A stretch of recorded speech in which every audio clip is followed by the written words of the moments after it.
Sir, ஆதாரபூர்வமாக மேலிட பார்வையாளர் ரங்கசாமி அவர்களிடம் பேசவில்லை, சந்திக்கவில்லை.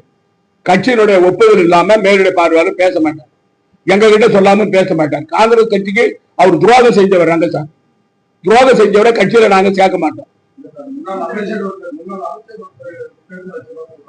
யாரு? அதான் எந்த அமைச்சர்? எந்த அமைச்சர்? கட்சி தலைமை சொல்றது சார். இப்ப பாரதிய ஜனதா வந்து என்ஆர் காங்கிரஸ் விமர்சனம் பண்ணல. நீங்க இந்த ஆட்சியில சட்டம் ஒழுங்கு கெட்டு போச்சுன்னு யார் சொல்றாங்க? எங்களை விட அதிகமா பாரதிய ஜனதா எம்எல்ஏ அந்த அந்த ஒரு 6 பேர் சொல்றாங்க. அவங்க கூட்டணியில இல்லையா?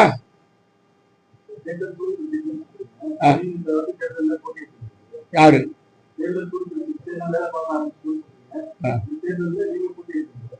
என் பேர்ல என்ன உங்களுக்கு அவ்வளவு அக்கறை? நான் தேர்தலில் நிக்கல என்றது வந்து என்னுடைய தனிப்பட்ட கருத்து ஒண்ணு. ரெண்டாவது, கட்சி தலைமை என்ன முடிவு பண்ணுதோ அதை நான் கேட்பேன். அதான் என்னுடைய முடிவு.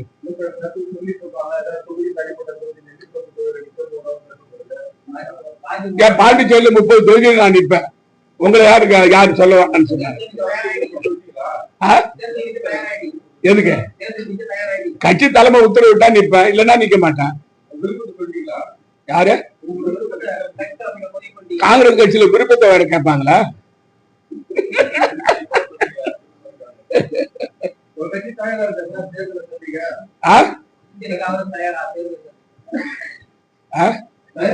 ரங்கசாமியோட 100 பங்கு நாங்க தயார். அதாவது இந்தியா கூட்டணிக்கு வெற்றி வாய்ப்பு பிரகாசமாக இருக்கிறது.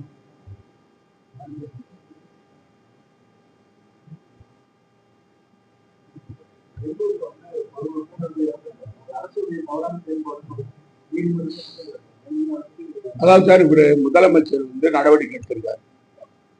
அந்த அந்த கிரிக்கெட் போர்டு பேர்ல வழக்கு பதியப்பட்டிருக்கிறது. காவல்துறை அதிகாரிகள் அவர்கள் வந்து தகுதி நீக்கம் செஞ்சிருக்காங்க, இடைக்காலமா பண்ணியிருக்காரு. நீதிபதி விசாரணை ஆரம்பிச்சிருக்கிறாங்க. கர்நாடக அரசு அதுக்கு நடவடிக்கை எடுக்கிறாங்க. துரதிர்ஷ்டவசமானது. அதாவது இவ்வளவு மக்கள் கூடுவாங்கன்றத எதிர்பார்க்காத சூழ்நிலையில நெரிசல்ல மக்கள் இறந்திருக்கிறாங்க. இது வந்து இதை வந்து பாதுகாப்பு நடவடிக்கையில எடுத்திருக்கணும். எடுக்காத அதிகாரிகள் மீது நடவடிக்கை எடுக்கணும்.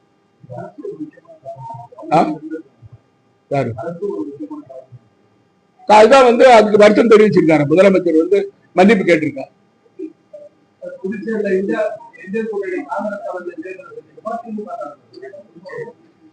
அதாவது தமிழ்நாட்டில் இந்தியா கூட்டணி மாண்புமிகு தமிழ்நாடு முதலமைச்சர் திராவிட முன்னேற்ற கழகத்துடைய தலைவர் திரு ஸ்டாலின் அவர்கள் தலைமையில தேர்தலை சந்திக்கும். புதுச்சேரி மாநிலத்தை பொறுத்த வரைக்கும் காங்கிரஸ் கட்சியுடைய தலைவர் திரு மல்லிகார்ஜுன் கார்கே, தலைவர் ராகுல் காந்தி அவர்கள் தலைமையில புதுச்சேரி மாநிலத்துல காங்கிரஸ் தலைமையில தேர்தலை இந்தியா கூட்டணி சந்திக்கும்.